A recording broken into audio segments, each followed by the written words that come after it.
Rain came first as smell.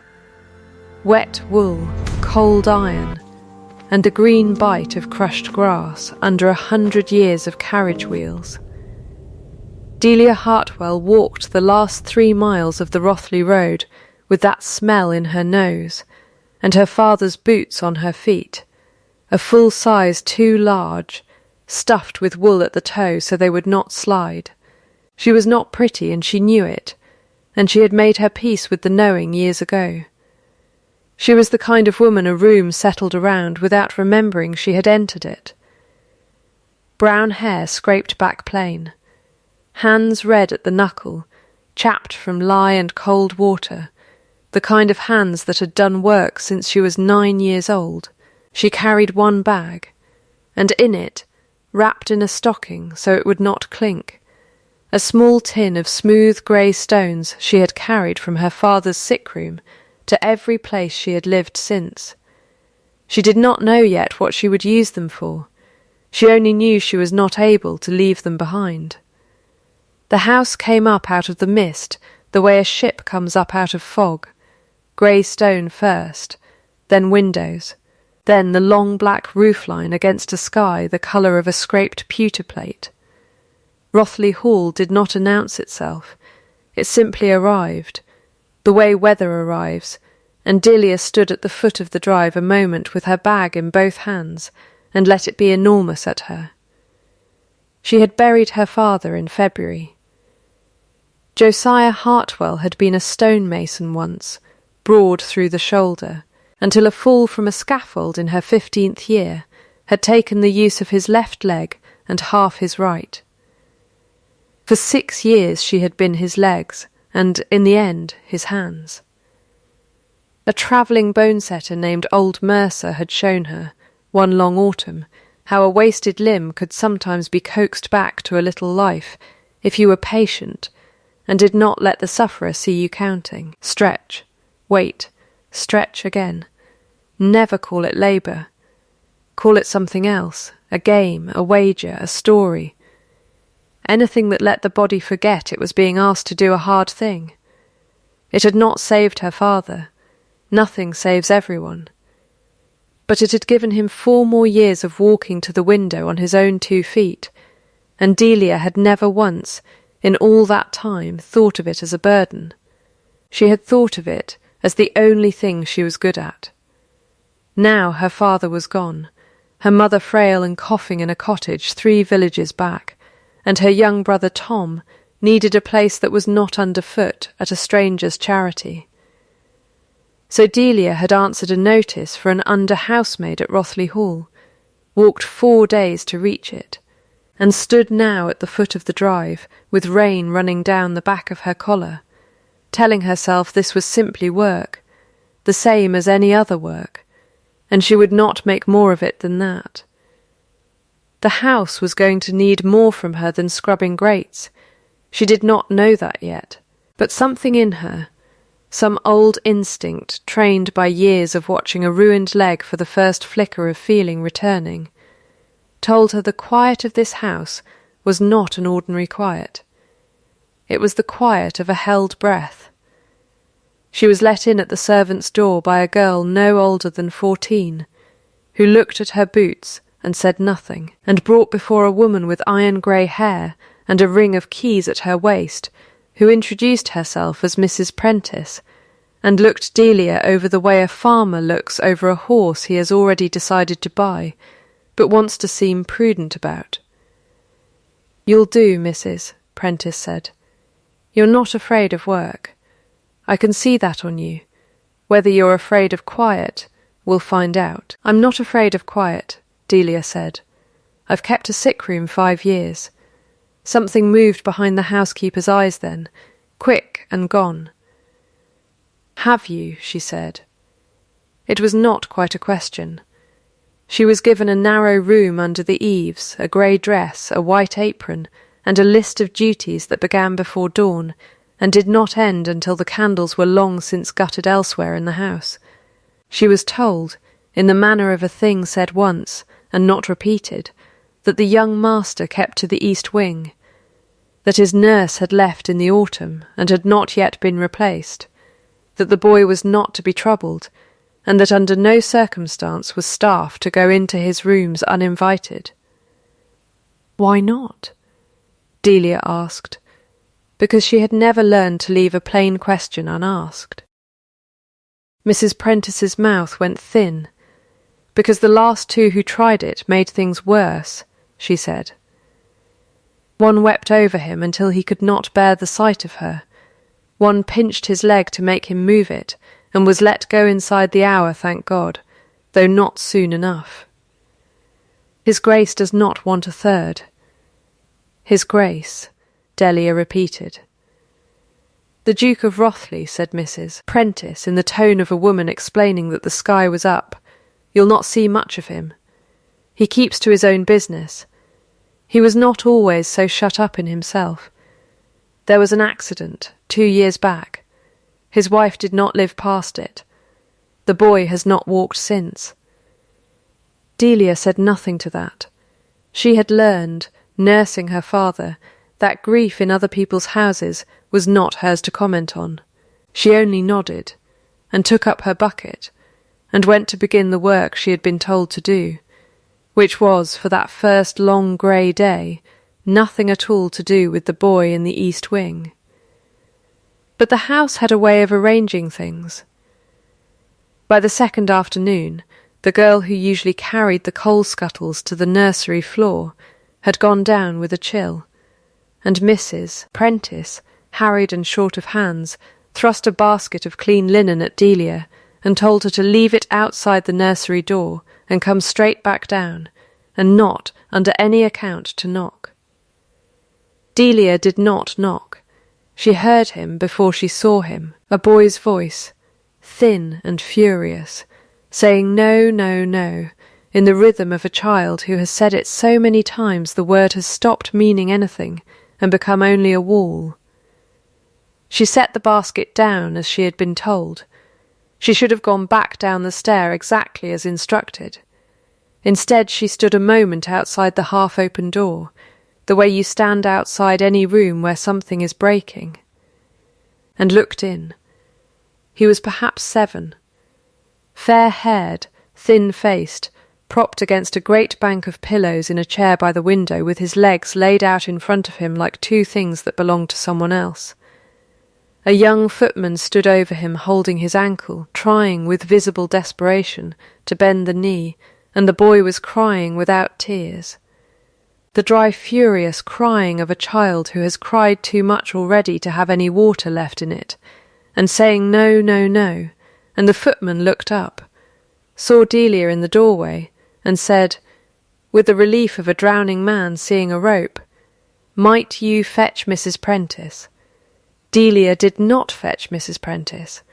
She came into the room instead, set down nothing, asked for nothing, and crouched by the chair so that her eyes were level with the boy's and not above him. "What's your name?" she said. He glared at her. "Simon," he said, as if daring her to make something of it. "Simon what? Simon Calder, Marquess of Esher. Everybody calls me my lord." He said it like a threat. "I won't," Delia said. "I'll call you Simon, if it's all the same to you, because Marquess of Esher is a great deal to say before supper." She did not smile when she said it. She had learned long ago that children mistrust an adult's smile faster than they mistrust an adult's frown. "You may leave off," she said to the footman, who looked at her with something between gratitude and alarm, and left off at once, and left the room besides, glad of the excuse. Simon watched her with the flat suspicion of a boy who has been handled by too many hopeful strangers. "You're going to make me try to walk," he said. "Everyone does. It hurts, and it doesn't work, and I won't." "I'm not going to make you do anything," Delia said. "I don't have the authority to make a Marquess do anything. I'm only a housemaid." She reached into her apron pocket and drew out the tin of stones, and set it on the small table between them, and opened it, and said nothing more about legs at all. She had learned this from old Mercer. Never announce the labour. Let the body forget itself in a game, and it will sometimes do, unwatched, what it will not do commanded. She lined up 5 smooth grey stones along the window-sill, and told Simon they were going to have a wager, a shilling's worth of pride and nothing more, to see whether he could knock each stone off the sill using only his foot, without using his hands at all. He told her it was a stupid game. She told him that was very likely true, and set the 6th stone down anyway, and waited. It took him 4 tries and the better part of an hour to send the first stone tumbling off the sill with the barest twitch of his ankle, and when it fell he made a sound that was not quite a laugh, more a surprise that had forgotten how to be anything else, and Delia did not praise him for it. She only said, "There's one," in the same flat voice she had used the whole time, and lined up the next. By the 4th stone his whole leg was moving, knee-bending, unwilling muscle waking under the coaxing the way a numbed hand wakes under warm water, in pins and small complaints. By the 6th he was laughing outright, a real laugh, a boy's laugh, the kind of sound that does not know it is being listened for. Neither of them knew in that hour that the door to the passage stood open a hand's width, and that a man had come up the private stair from his study, meaning only to look in on his son before he changed for a dinner he did not want to attend, and had stopped in the shadow of the doorway instead, and had not moved, and had not spoken, because in 2 years he had not once heard that particular sound come out of that room, and he was afraid that if he made a noise it would stop. She did not know then that the man in the doorway was Gareth Calder, Duke of Rothley, and that what he watched in that hour, a plain woman on her knees on a nursery floor, asking nothing, and expecting nothing and getting, for her trouble. One child's unguarded laugh would not leave him again for as long as he lived. By the time the light in the window had gone from grey to the deep gold of late afternoon, Simon Calder was standing, not walking, not cured. He stood with both hands locked white-knuckled on the arm of his chair, and Delia's shoulder braced hard under his other arm, his legs shaking under him like a foal's. And he stood, for the length of 10 counted breaths, on his own 2 feet, for the first time in 2 years. He did not cry when he did it. He was too astonished to cry. He only said, in a voice gone very small, "I'm standing," as if he needed someone else to confirm it was true, and Delia, holding most of his weight without once letting him feel that she was holding it, said, "Yes, you are," and did not make more of it than that, because she had learned, nursing her father, that the moment you make too much of a small victory, the sufferer starts performing for your approval, instead of working for his own strength, and the game turns back into labour, and the wall goes back up. She eased him down into the chair before his legs could fail him and take the moment with them. She gathered the 6 grey stones back into her tin. She did not go and find Mrs. Prentice to tell her what had happened. She had not been sent up to work miracles. She had been sent up to leave linen at a door, and she had disobeyed that in every particular that mattered, and some old caution in her, the same caution that had kept her from ever once billing a neighbour for the hours she gave her father, told her that if she went crowing about it below stairs, she would be dismissed for insubordination before her 2nd day was out. So she said nothing. She carried her empty basket back down the stair, past the man who had drawn back into the dark of the passage before she reached the door, unseen by her entirely, and she went to lay the supper fires as she had been told, and she thought, as she knelt at the 3rd grate with her hands black to the wrist, that it had been rather a good afternoon, all things considered, and did not think of it again.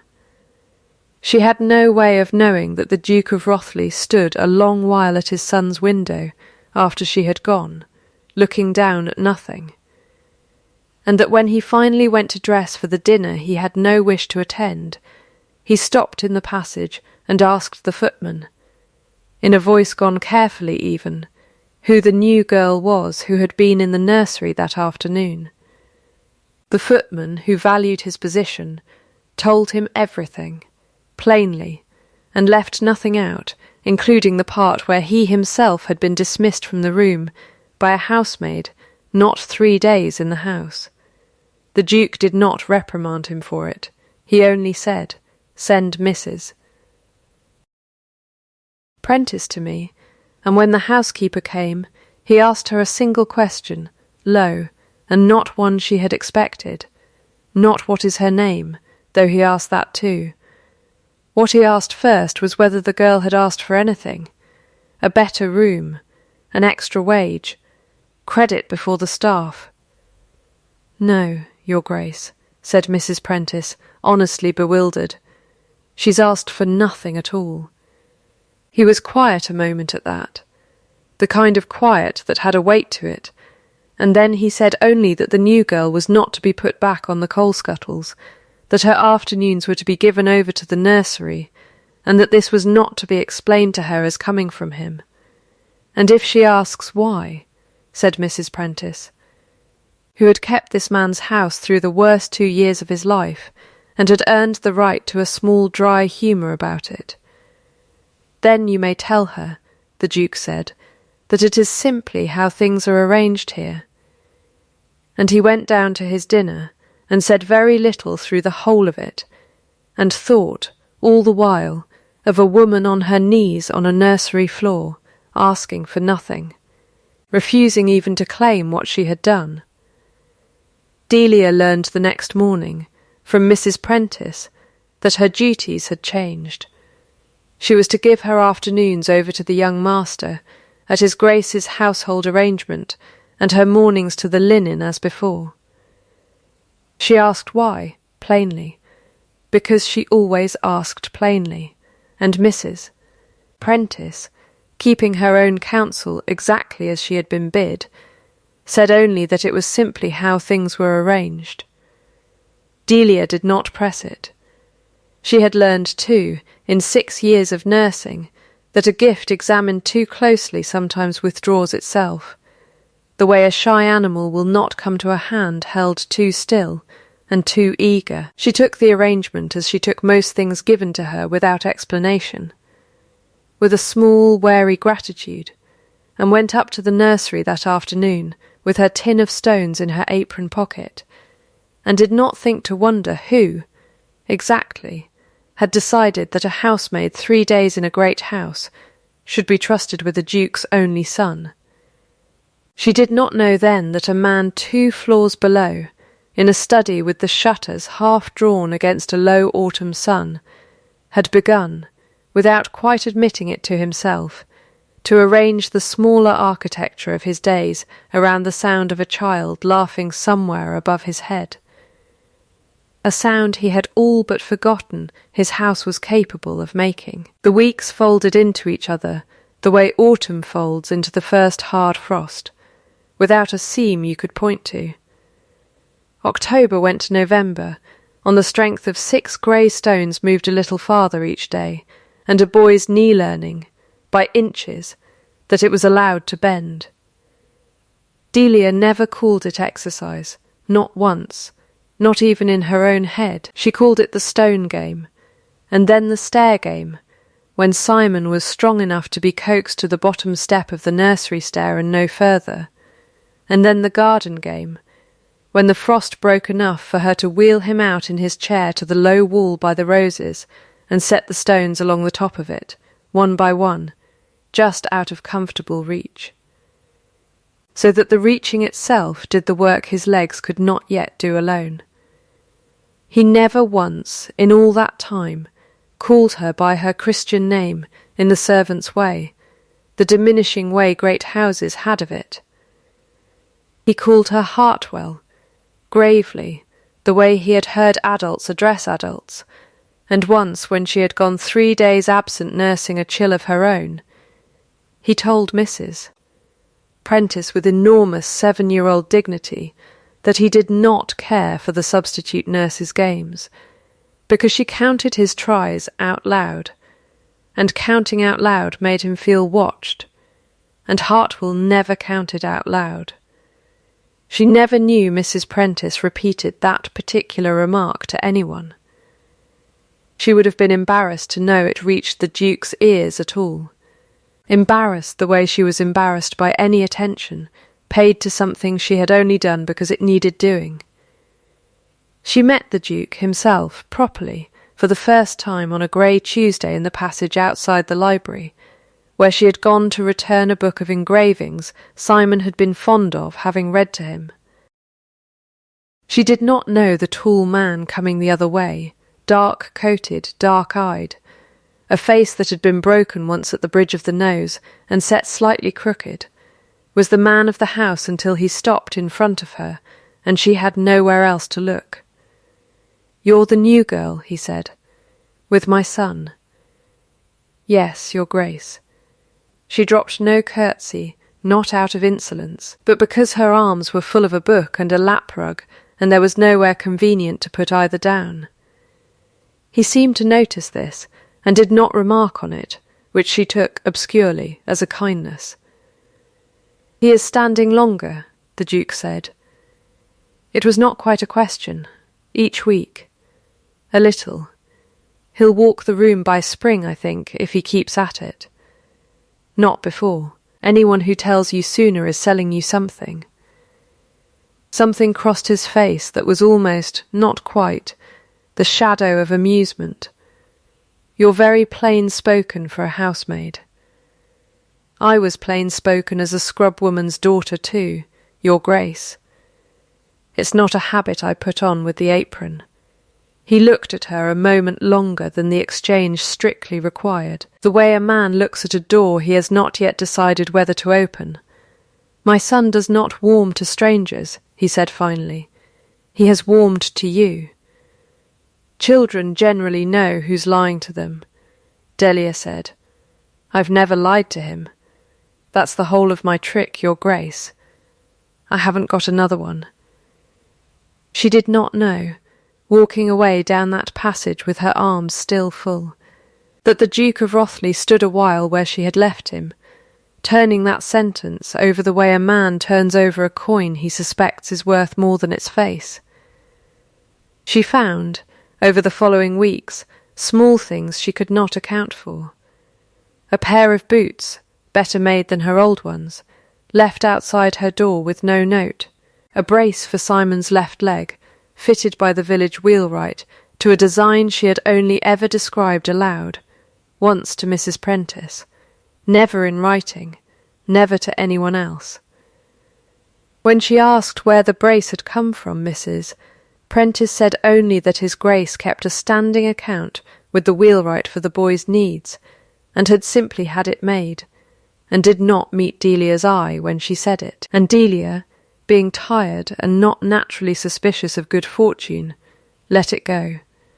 She did not know then that the Duke of Rothley had, in the 2 years since his wife's death, quietly and without any name attached, paid the debts of 3 tenant families, sent a physician from London to sit with a dying shepherd for a week at his own expense, and rebuilt the roof of the village school after a storm, on the single condition, given each time to Mrs. Prentice and to no one else, that he never be thanked for it and never be named as the source.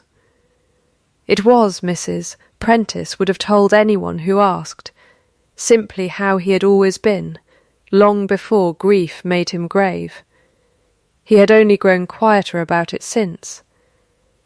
Delia did not ask. She had no reason yet to connect a duke's private habits to a pair of boots left outside her door. She only wore the boots, and was grateful, and thought no more of it than she thought of good weather. It could not last, of course, that quiet. Great houses do not permit a low-born woman and a grieving duke's small private courtesies to go on forever unremarked, and the one who ended it. on a cold evening in late November, was Lady Constance Ellery, the Duke's late wife's aunt, who had kept a room at Rothley Hall since the funeral, and considered the keeping of it a form of guardianship over everyone within its walls. She came upon Delia and Simon in the long gallery, where they had gone to try the boys' legs on the level floor, away from cold stone stairs, and she stood in the doorway with her lorgnette raised and her mouth already set for cruelty before a single word had left it. "So this is the creature," she said, to no one in particular, though the gallery held only the three of them and a footman by the far door who suddenly found urgent business elsewhere. "The housemaid who has appointed herself physician, Lady Constance," Delia said, and inclined her head, because manners cost nothing, and she had never seen the profit in withholding them. "You needn't curtsy to me, girl. You clearly haven't the knack of it." Lady Constance came further into the room, skirts sweeping, and looked Delia over the way one looks over goods in a market one has no intention of buying. Red hands, a face like a kitchen wall, and you've been given charge of a marquess's afternoons. Tell me, does His Grace know what sort of talk this makes below stairs, and above them? "I couldn't say what talk it makes, my lady. I only know the boy stood 11 minutes yesterday, where in the autumn he could not stand at all, and you imagine that entitles you to something." Lady Constance's laugh came out in 3 practised beats, a sound with no warmth left in it, the kind of laugh trained into a woman across a lifetime of drawing-rooms. "I have seen your sort before. A duke's gratitude is a very poor foundation to build ambitions on, my girl. Better women than you have mistaken a little kindness for an opening, and found themselves put out on the road with nothing but the clothes on their backs." Delia did not answer that at once. She knelt instead and steadied Simon, who had gone very still and very white, listening, and only when the boy's balance was secure did she straighten and look Lady Constance full in the face. "I've asked nothing of His Grace, my lady, and I want nothing from him. I came here to work, and I've worked. If you think that makes me a schemer, I can't help what you think. I can only tell you what's true." Fair words, cheaply had. "Fair isn't the same as kind," Delia said. "There's a difference. I've never claimed to be fair to look at. I have tried very hard to be kind. I'll let you judge which of the two is harder to fake." For a moment nobody in the gallery moved. Then a voice came from the doorway behind Lady Constance, even and cold in a way that made the older woman's spine go rigid before she had even turned. "You will leave my son's afternoons to those who have earned a place in them," the Duke said. He had come up without any of them hearing him, in the way of a man long practised in silence. "Miss Hartwell has my confidence, aunt. She does not require yours." Lady Constance's mouth thinned to a line. "Gareth, I only meant to counsel prudence. The girl is nobody. If society hears the Duke of Rothley's son is being raised at a scullery maid's hand, it will not go well for either of you, and I include the boy's marriage prospects in 20 years' time, if you have quite forgotten those exist." "I have forgotten nothing," the Duke said, in a voice that closed the subject the way a door closes on a draught. "You will excuse us. My son is tired." Lady Constance went, in the end with her chin very high, and her 3 practised beats of laughter nowhere in evidence, and the gallery was quiet a long while after she had gone, quiet enough that Delia heard Simon's breathing ease from its held, frightened shallowness back into something ordinary.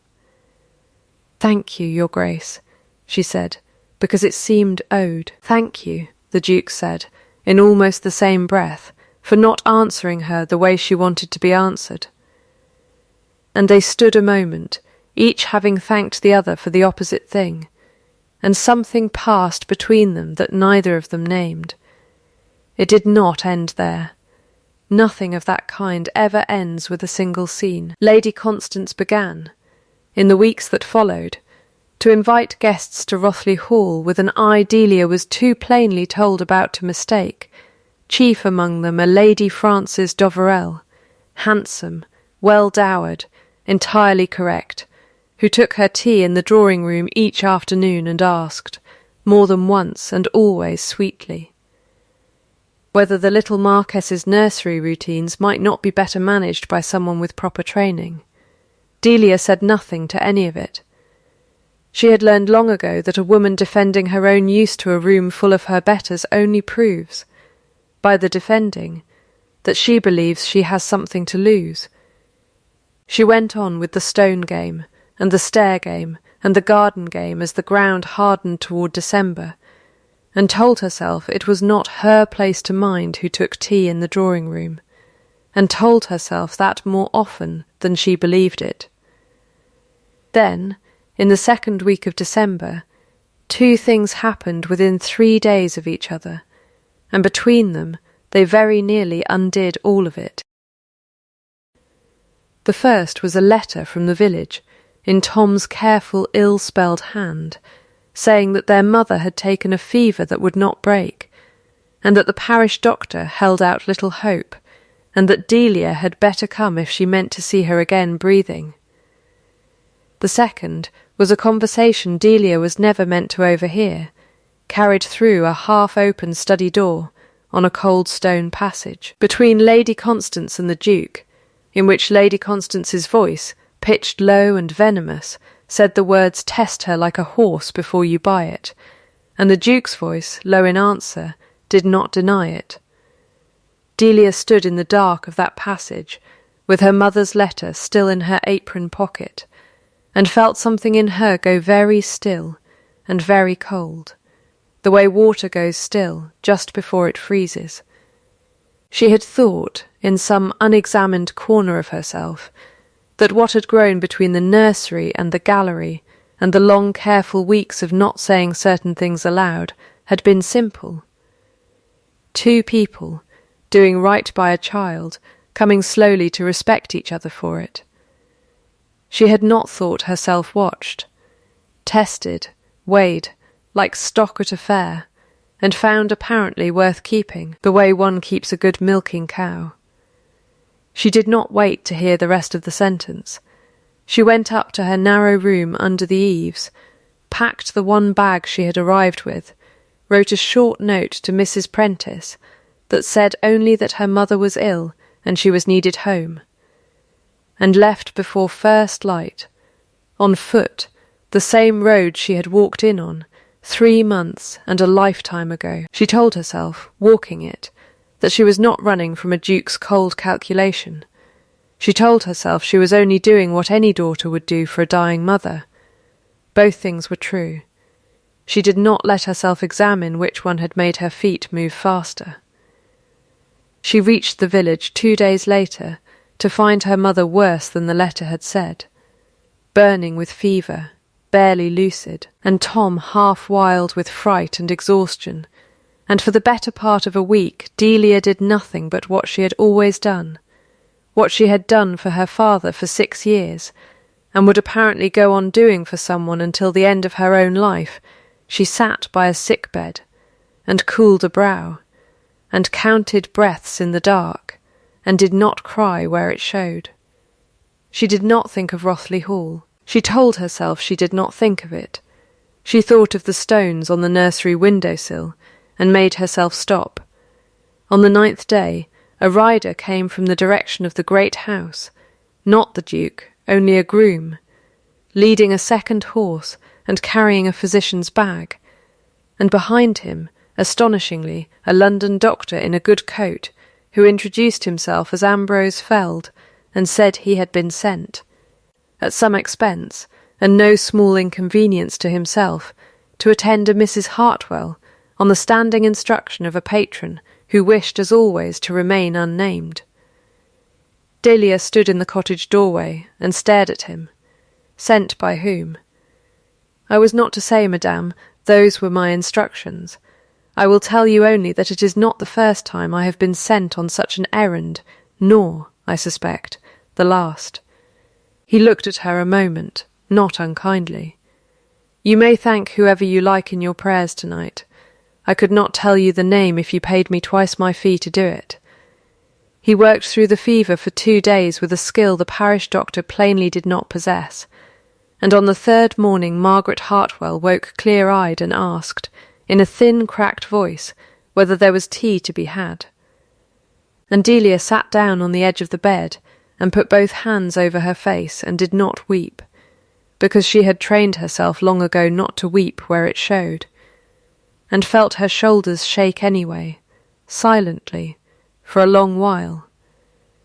It was Mrs. Prentice, arriving 2 days after that in the estate's own gig, wrapped to the chin against the cold, who told her the rest, sitting at the small kitchen table with a cup of tea she did not drink. "You'll have worked out by now it was His Grace sent the doctor," the housekeeper said. "I'll not insult you pretending otherwise. He's been sending doctors and rents and roof beams to half this county for 2 years, and asking not one soul to know his name for it. It's how he is. It's how his father was before him, though colder about it. I only tell you because you left thinking him a man who tests people like horses, and I heard, before I left, exactly what you must have heard, and I'll tell you now it was not the whole of the sentence." "What was the rest of it?" Delia said. "Lady Constance said, 'Test her like a horse before you buy it,' meaning you, meaning cruelly, meaning to provoke him into agreeing you were beneath his notice. And His Grace said, and I'll give it you plain, because you deserve plain, 'I have already seen everything I need to see, aunt.' And it was not a test, it was a woman who did not know a duke was watching, and did right by a suffering child regardless. That is worth more to me than every pedigree in your address book. That was the whole of it. You walked before you heard the rest." Delia sat very still at her own mother's table, the tea gone cold in front of her, and thought of a doorway, months ago, that she had never once looked toward, while she lined 6 grey stones along a window-sill and asked a frightened boy to knock them off one by one. "He was there," she said, "that first day, in the nursery doorway." "He was," Mrs. Prentice said, "and he has never once told you so, because he did not think it his right to claim credit for standing in a doorway while you did the work. That is the whole of the man, Miss Hartwell, secrets and all. He is not cold. He is only careful with what he shows, the way some men are careful with money after they have known what it is to lose everything at once." Delia sat with that a long while after Mrs. Prentice had gone back out into the cold, and her mother, propped up now against clean pillows and breathing easy for the first time in a fortnight, watched her from across the small room and said, in the dry way of a woman who had raised a plain-spoken daughter and recognised the species when she saw it struggling, "Well, are you going back, or are you going to sit there and let the tea go stale a second time?" Delia went back 3 days later, when her mother was strong enough to be left in Tom's care, and she walked the Rothley road a 3rd time in as many months, with her tin of stones in her pocket, and her heart doing something she did not have a tidy word for. She found the Duke in his study at dusk, the fire built up high against the cold, the shutters not yet drawn, so that the last grey light and the first orange firelight lay across the room together, neither quite winning. He rose when she came in, which surprised her. Dukes, in her limited experience of them, did not rise for housemaids. "You came back," he said. "My mother is well. Thanks to a doctor I understand you did not send, Your Grace, since you were careful not to be named for it." She said it without heat. She had walked 3 days working out how she meant to say it, and this was what she had settled on, plain and unhidden, the way she said everything. He did not deny it, and did not pretend surprise that she knew. He only stood a moment with the fire behind him, and then said, "Sit, if you will. I find I would rather say this to you seated than have you standing there deciding whether to bolt." She sat. He did not. "My name," he said, "is one you have used correctly since the first day I gave it to you, and that is more than I can say for half the people in this house. But there is a thing you do not know, and I find I cannot go on letting you not know it, whatever it costs me to say it plain." He turned the fire-poker over once in his hand and set it down, an unconscious, unpractised fidget, the first Delia had ever seen in him. I was in the doorway that first afternoon, the nursery. I heard my son laugh for the first time in 2 years, and I stood there, and I did not make myself known, because I wanted, God forgive me for the wanting, to see who you were when you believed no one of any consequence was watching. That is the only test I have ever set anyone in my life, and I did not set it to trap you.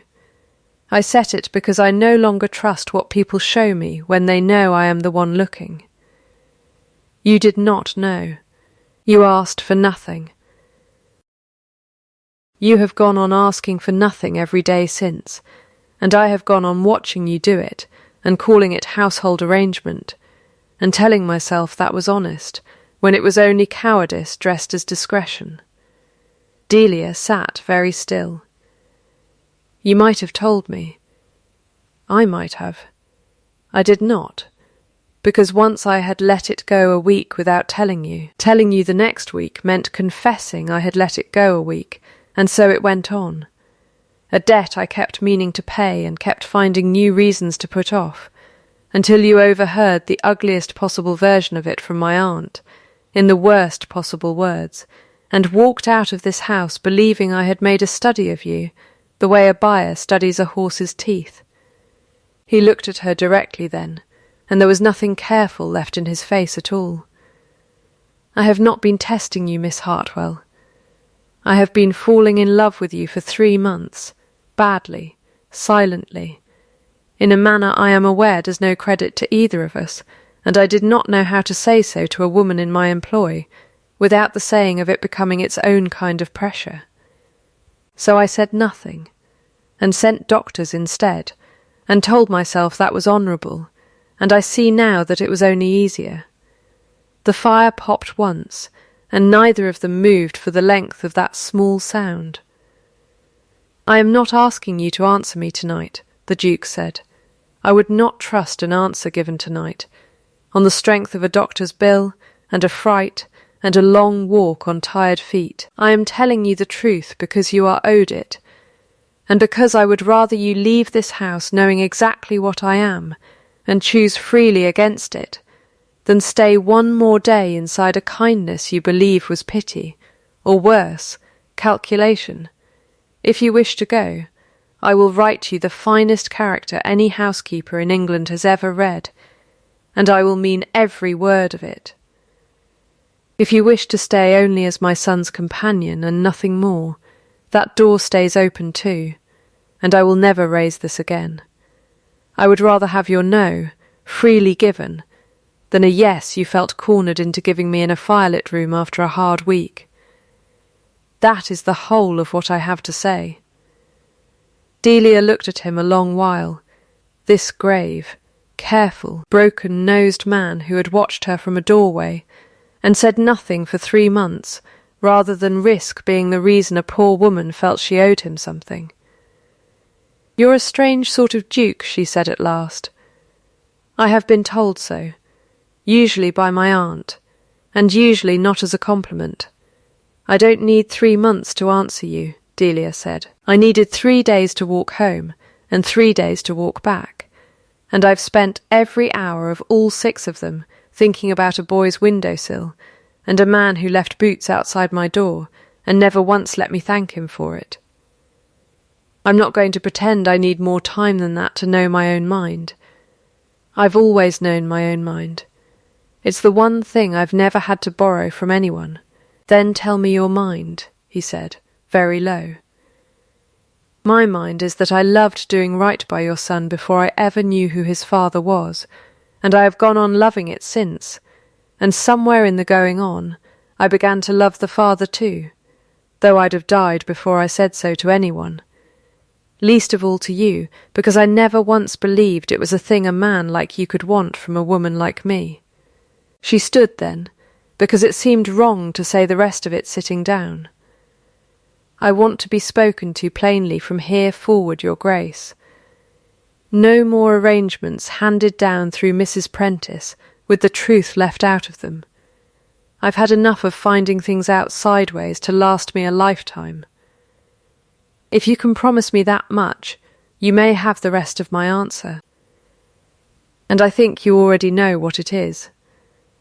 He crossed the room to her, slowly, the way a man crosses a room he still cannot quite believe is safe to cross, and did not touch her at once. He drew off her right glove instead, finger by finger, with a care that undid her far more than any embrace would have, and pressed his mouth once to the reddened work-chapped knuckles beneath it, and said, against her bare hand, I promise you plainness for the rest of my life, and I promise you I will never again let a debt of honesty go unpaid a single week longer than it takes me to find the courage to pay it. Then yes, Delia said. It's the only word I need. Simon, when he was told the next morning, over a breakfast tray he was permitted, as a treat, to take with his father, considered the matter with enormous 7-year-old gravity, and then said that he supposed it was acceptable, provided Hartwell did not stop calling him Simon, and start calling him my lord, because he had grown used to the one, and could not now abide the other, and the Duke of Rothley, who had not laughed aloud in 2 years before a housemaid knelt on his nursery floor, laughed then, once, startled out of him, and Delia thought it the finest sound she had heard since the boy's own laugh on that first grey afternoon. Lady Constance did not remain at Rothley Hall to see the banns read. She removed herself, with what dignity she could still gather, to a house in Bath she had long claimed to prefer, and her letters, when they came, went for the most part unanswered, though Delia, being kinder than she was given credit for, answered the ones that asked after Simon's health, and none of the others. Lady Frances d'Overell married, within the year, a baronet of considerable fortune and unremarkable conversation, and was, by all accounts, entirely content, having wanted, in the end, rather less of Gareth Calder than of his title. Tom Hartwell was apprenticed that spring to the Rothley estate carpenter, a trade he took to with his father's own steady hands, and Margaret Hartwell, fully recovered, was given a cottage on the home farm within sight of the church, close enough that Delia walked to see her every week of her life thereafter. The wedding, when it came in early summer, was small by the standard of dukes, though grand by the standard of everyone Delia had ever known, and Mrs. Prentice cried through the whole of it, and denied it fiercely to anyone who mentioned it afterward. A year to the week from the day a plain woman had knelt on a nursery floor, with 6 grey stones, and asked a broken-hearted boy to knock them off a window-sill, the Duke and Duchess of Rothley stood at that same window in the low gold light of a summer evening, and watched their son cross the garden below on his own 2 legs, a cane in one hand for the uneven ground, but upright, unaided, unhurried, moving the way any ordinary boy moves toward the low stone wall, where a row of grey stones still sat along the top of it, more of them now than either of them could easily count, added one by one across a whole year of afternoons that had never once been called labour. Simon reached the wall, knocked the nearest stone off with the toe of his boot exactly as he had the very first one, and looked back up at the window and grinned, and did not know, and would not know for years yet, how much of what he was watching was a marriage built on a single hour neither of his parents had known the other was keeping. Gareth found his wife's bare hand on the sill beside his own, and laced his fingers through hers, and neither of them let go for a long while. The fire behind them, and the boy below them, and the last of the light going gold, and then grey, and then blue over the garden wall. A kindness done for its own sake, and seen by no one who mattered, is the only kind of kindness that ever proves anything at all. That was the whole of what Rothley Hall had learned, in the space of a single year, and it was the only lesson its Duchess ever troubled herself to teach.